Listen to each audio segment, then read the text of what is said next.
Scorpio. Welcome to your March 2019 Astro Alchemy with Rain and Moon. How do you like that, Astro Alchemy? I actually Googled it to see if somebody else had thought of it. And yeah, of course they did, but actually more than one person. And I just liked it so much, I just wanted to call it that this month, because I really do believe in taking these transits and making them something golden for yourself, not acting like the transits themselves are gold, but that you work with them. And this is a month that is really interesting for Scorpio. We do have a Mercury retrograde, and this is going to be with us for most of the month. And for you, this is going to be in the 5th house of romance, in the sign of Pisces, which is a fellow water sign. And in addition to that, we have some 7th house, which is committed partnership energy. And I'll get to all of those specifics in a minute. But basically, when I was kind of compiling this list of transits, I was like, whoa, what's going on here with Scorpio? And of course, it's not going to be the same for all people born under the sun sign or who have Scorpio rising. It's not going to be the same because this is a general reading, and with your individual degree of sun or rising, that sets up the chart in a particular way and will affect when these transits happen for you. And also, just as individuals, you have different things going on in life. So not everybody is in the same relationship situation, the same work situation, yada, yada. So I think most people understand that, but I just wanted to make sure. So the sun is in this sector of the 5th house, which has to do with falling in love and creativity and the business that you own and conceiving children or working with children in general. This is going to be the case coming out from late February into the first 3 weeks of the month. And the sun rules the 5th house. So there's that feeling of well-being, of pleasure. This is the house of pleasure. So recreational sex is part of this house. But with the sun, it's like a very dignified position, but playful at the same time. So it's your self-esteem, but it's also your sense of the inner child coming out to play. And so this is a great time for you ponderous, emo, gothic Scorpios to kind of let down your hair, not be so intense and just have a good time.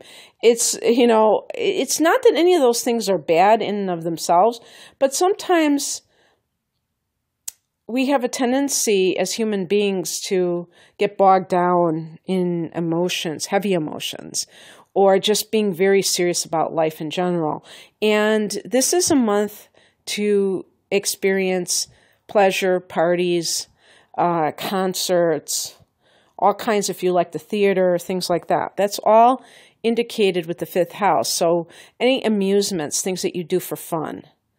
And the sun is game. The sun wants to do this. It's a trine to you, being of the same element of water. So it's the easiest flowing energy, and it makes it very easy to accomplish these goals.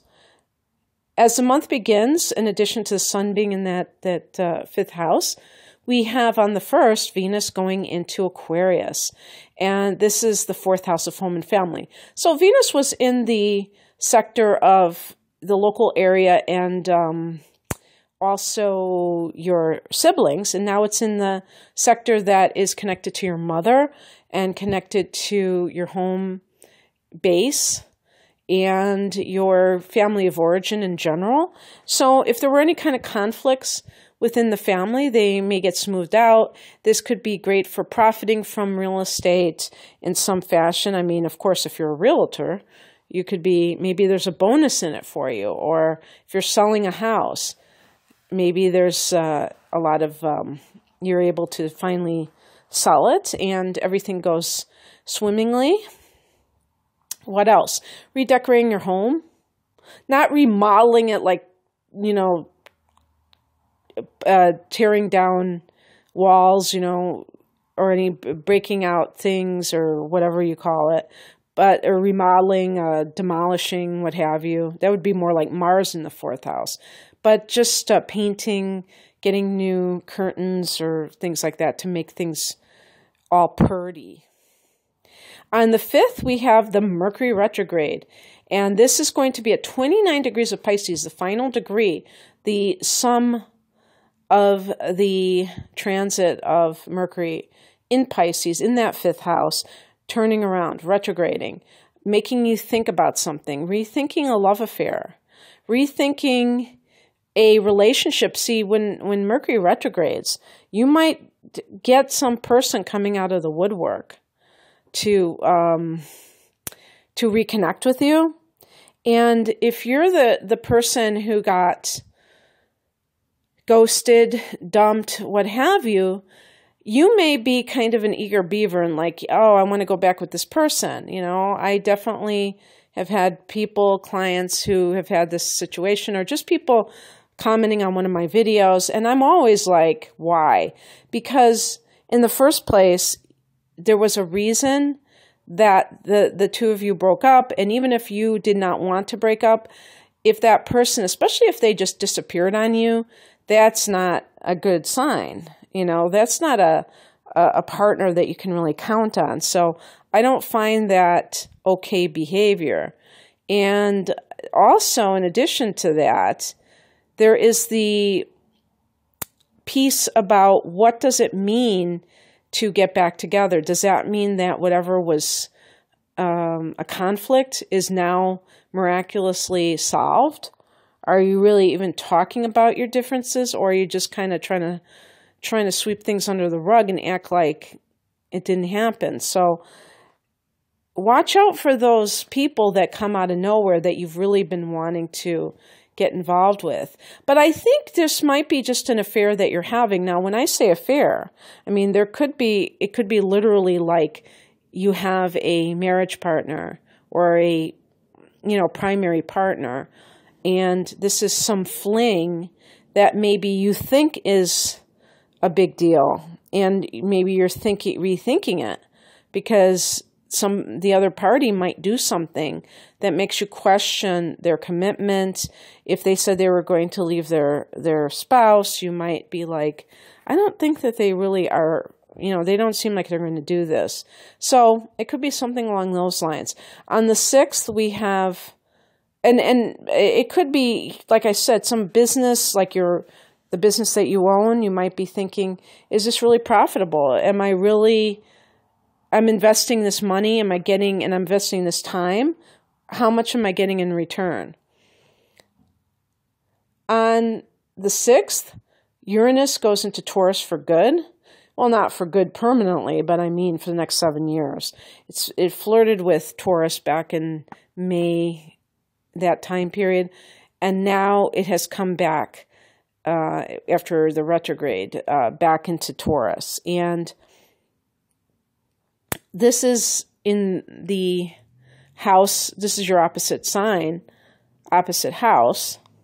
So that's the 7th house of committed partnership. So that's where I started to perk up a little bit and go, I wonder what's going on here.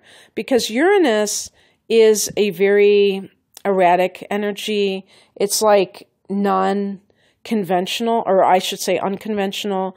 It's a planet that demands freedom, and the 7th house is a committed partnership. So you may want to open up your marriage. You may realize, and that's why I'm saying if you're having like an affair, you may want your partner to accept the fact that you're with this other person and not just break up with you and say, let's open up our marriage. I joked about this before with Scorpio, and I said, I don't believe a lot of Scorpios would be down for that. But it's possible that some of you are. Maybe you have the moon in Aquarius or something, and you just are, there's a part of you that's intense, but and even possessive, but there's a larger part of you emotionally that might feel, and maybe your Venus is in Sagittarius or something, that you feel that nobody owns another person, and you just don't like the idea of what marriage represents. You think it's too confining. You just would rather have, live in integrity and not be sneaking around. And you really want to stay with your partner, but you want to kind of like do things a little bit differently. And this is obviously going to require that both people are down for this.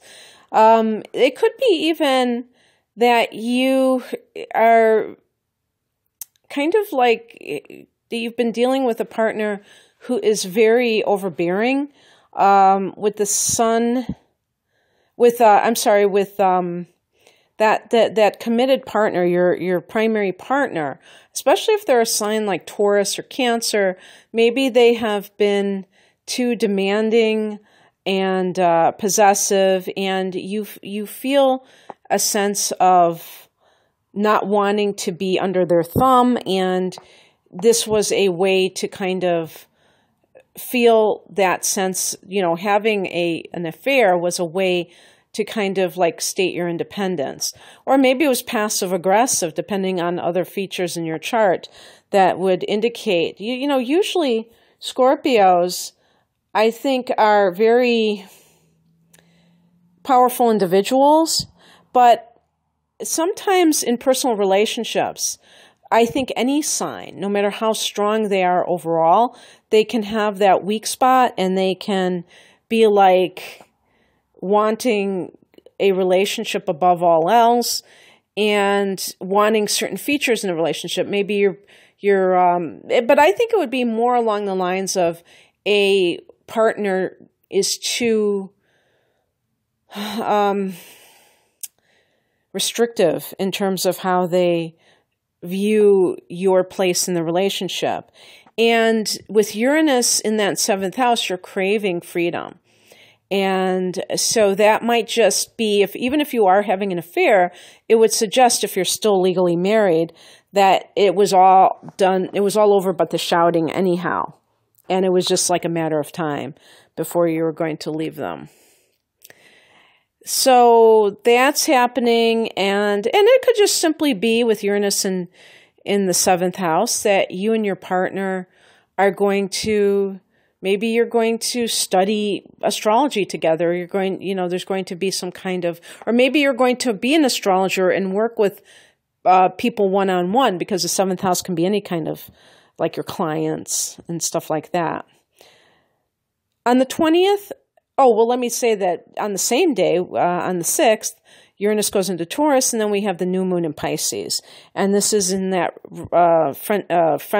not friendship, love sector. I actually started this video over again, and it's like, oh my gosh, I don't want to have to do it a third time. But yeah, the house of love, the 5th house, new moon in this house, new beginnings, new opportunities. And it almost like favors a new relationship versus a current relationship, because again, when the 7th house has a Uranus transit, the person is more independent than usual, and they're not going to tolerate the typical constraints of a partner, a love partnership or what have you. This could be the new moon in the 5th, could be a new creative project that you're embarking upon or thinking about. On the 20th, the sun goes into Aries, and that's your 6th house. It's a very practical house. So you go from a very romantic and creative house, the 5th house, to this very down to business, Virgo-esque kind of a vibe. And so that makes you much more organized and interested in organization and things like that, work-oriented. And yet there is a full moon on that same day. The first of two full moons in Libra, this one at 0 degrees of Libra. So it's almost acting like a new moon in that there is this pure potential. And so it's not necessarily, I wouldn't consider this full moon to be necessarily connected to endings. I think it's more likely some revelation that you have. And this is going to be in this mystical Piscean 12th house. Could be through dreams, and you are a Scorpio, so you might even have a very active dream life where you receive some piece of guidance about some matter that you're dealing with. And when we take the energy of what this particular full moon represents, being in Libra, the partnership sign that rules that 7th house, it could be about your marital partner, even though it's not occurring in that house. It still carries that vibration because of the fact it's in Libra. So thinking about relationships and how perhaps they have affected you for better or worse in your life, how you have been impacted by them, and how you're going to move forward in the future with relationship matters. Because this could be, I mean, because this is occurring in the 12th house, can also shed light on areas that you allow yourself to, you know, be tripped up in your life, things that are detrimental to you that you have not quite conquered. So addictions and habitual patterns that are not quite in alignment with what you want to be like, you know? And this could be like a time to let go of bad habits, or at least start to even notice that they are there. Since it's at 0 degrees, this is like, to me, bringing something into awareness that might not have existed before. And it could just be like also endings with a certain cycle in your life that you know is over with. And it could connect with a love, you know, a committed partner. And maybe you realize that this person has held you back for too long, but that you did it to yourself, that you can't really blame them for it. On the 26th, we have Venus going into Pisces, and there again in that 5th house, that's so active. So Venus in the 5th is an obvious romantic influence. It also can bring money to this sector. So if you've been rethinking a business and you've been like wringing your hands about when is it going to see profit, this might be the time. And you might, you know, in the 11th hour, you might feel like, thank God, finally, I'm seeing some kind of sign that this is going to actually pan out. Or maybe this is having to do with some kind of like selling your art, being able to profit from your creative endeavors, and feeling that sense of like, you know, I think that it would feel very,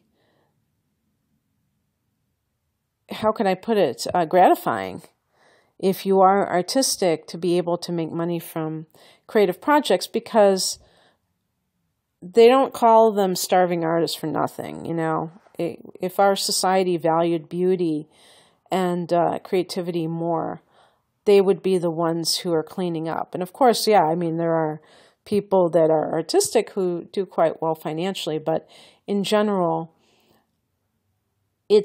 we have to learn, people who consider themselves creative, how to market ourselves in that way. And that might be a way that you have figured it out. And you recently had the new moon there. So that might be giving you those ideas of how to do so. And it sounds like it's paying off if it's working out in that way. On the 28th, Mercury finally goes direct. 16 degrees of Pisces in the 5th house. And you might come to a decision on whether or not to proceed with a romance. It's entirely possible, if your marriage has been disintegrating for a while and you have been having an affair, that you decide, you know what, this was just kind of a bridge to kind of get me out of that situation. And I really am not in love with this person, and I'm not in love with my partner anymore either. So I'm going to say goodbye to both of them. I mean, it could work out like that. I really need time to find myself. So for what that's worth, I mean, it could be something along those lines. On the 31st, Mars goes into Gemini. So this is this indicates that Mars has been in Taurus for all month long until the 31st. And Mars in the 7th house, I could have brought this up earlier, could be some kind of conflict with a partner. Maybe this was a divorce situation. 7th house could be legal matters, and Mars is very warrior-like. So maybe there was some kind of like real situation going on that relates to a legal case. And now Mars is going into the 8th house, which is the house of shared resources. So you might be fighting with your partner, and now you're going to fight about who gets what, because this is money that the two of you amass together, and you may feel like they are not entitled to what they think they are.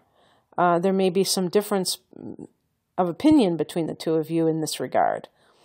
So the other thing about the 8th house is that it could be a time of really feeling like you want to get to the bottom of something that connects with metaphysics, okay? So maybe in your life, Scorpio, you've been having perhaps a lot of things go on, especially because these 12th house full moons, maybe that around the time of that vernal equinox on March 20th, you had this sense that you need to do something spiritual. It may have nothing to do with relationships. It may have to do with your own spiritual advancement. And you were like, I need to figure out why I'm here. What is the meaning of life? Mars is very active. I'm getting the image of the 8 of Cups in the Tarot. The idea of leaving something kind of like a vision quest. And maybe there's something along those lines where you feel like you have to explore something very deeply, and you're just almost like an obsession that has to do with some metaphysical, esoteric topic, and you won't rest until you find it. And so you're just like driven. That's one of the key words of Mars, is having this drive. And it's in the 8th house, so it's an obsession. It's inner. It's not outer, for this inner work, your shadow work. And really dealing with that in light of potential relationship issues that could be bringing up a lot of stuff with them, a lot of emotions with them. Some good, though, not just all bad, but just kind of like really having to think about these things in depth. And with Mars in the 8th house, I mean, I'll keep it real. I mean, this is your house, Scorpio. So Mars is the sex drive. I mean, this could be like, hot and heavy sex stuff too. Maybe it's with that 5th house individual. Who knows? I mean, I'm not going there, but I just wanted to give you that. And if there's anything like an inheritance issue, I mean, if it has nothing to do with your significant other or anything like that, there could be some kind of will that's being contested, and you're jumping into the fray with that. Okay, that's what I have for you, Scorpio. I hope that you enjoyed this, and if you'd like a personal natal chart interpretation or any other type of reading from me, the link is provided below. Take care. Have a great month. Bye.